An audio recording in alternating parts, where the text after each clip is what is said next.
أما فيما يخص اللي بيحصل النهاردة، فليس هناك ما يوجد إن أنا أخبيه على حضرتك وأخبيه عليك عزيزي المشاهد.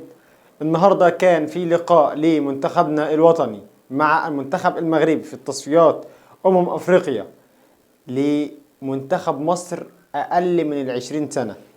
طب إيه اللي حصل؟ اللي حصل إن النهاردة كان في خسارة لمنتخبنا الوطني بنتيجة 2-1.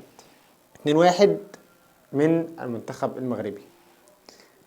سجل المنتخب المغربي الهدف الأول في الشوط الأول في الدقيقة 38، بعد كده تعادل منتخبنا الوطني في الدقيقة 48، بعد كده تقدم المنتخب المغربي في الدقيقة 68.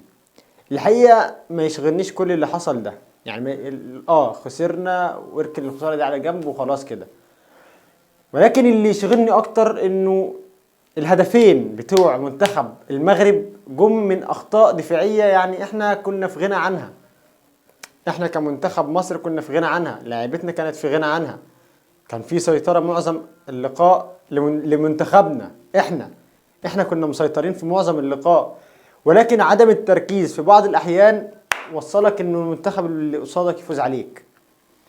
فيعني بلاها ده ماتش، اركن ده على جنب. احنا بنتكلم في ازاي هندور المكنة الفترة اللي جاية.